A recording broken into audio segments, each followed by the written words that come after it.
शिवपुर गांव में कमला और रामू अपने दो बच्चों गुड्डी और मुन्ना के साथ एक छोटे से कच्चे घर में रहते थे।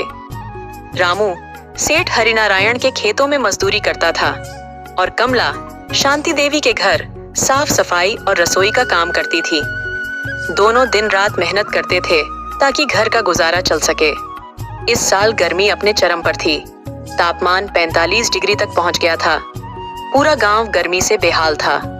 कमला काम पर जाने लगी तो उसने रामू से कहा, इस बार की गर्मी तो जान ही निकाल देगी। रामू पसीना पोंछते हुए बोला, क्या करें, काम तो करना ही पड़ेगा वरना बच्चे भूखे रहेंगे। गुड्डी और मुन्ना गांव के सरकारी स्कूल में पढ़ते थे। कमला उन्हें स्कूल छोड़कर काम पर चली जाती। शांति देवी के घर उसका स्वागत आदेशों से हुआ।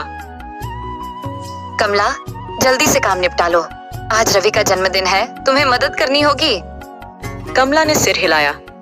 ठीक है मालकिन, मैं जल्दी से काम कर लूंगी। शाम को पार्टी शुरू हुई। कमला भी अपने बच्चों को लेकर वहां पहुंची। घर देखकर मुन्ना चकित हो गया। दीदी, कितना बड़ा और सुंदर घर है। गुड्डी ने आंखें चमकाते हुए कहा, और देखो यहाँ कितनी ठंडी हवा चल रही है। रवि ने उनकी बात सुनकर हंसते हुए कहा, अरे ये सब ऐसी की वजह से है। मुन्ना उत्साहित हो गया। तो क्या हम भी पिताजी से कहें कि हमारे घर में भी ऐसी लगवा दें? इतने में केक कटने लगा, लेकिन गुड्डी और मुन्ना ठंडी हवा का मजा लेते हुए रवि के कमरे में चले गए। वहां के आरामदायक बिस्तर पर बैठे बैठे वे सो गए।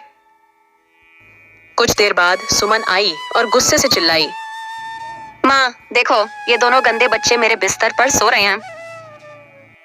शांति देवी भी आ गईं। उन्होंने घूरते हुए कहा, कमला, तेरे बच्चों ने मेरा पूरा बिस्तर गंदा कर दिया। इनकी औकात भूल गई क्या? तुरंत इन्हें लेकर निकल और कल से काम पर मत आना।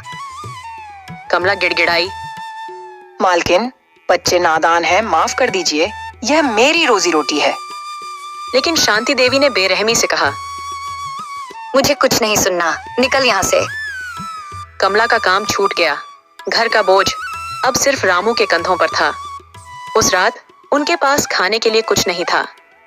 तभी रामू थोड़ा खाना लेकर आया। सेठ जी के यहाँ दावत थी, कुछ बचा खाना उन्होंने दे दिया। कमला की आंखें भर आईं। अगले दिन कमला फिर से शांति देवी के घर गई। वह हाथ जोड़कर बोली, मालकिन कृपया कुछ पैसे उधार दे दीजिए, घर में खाने को कुछ नहीं है।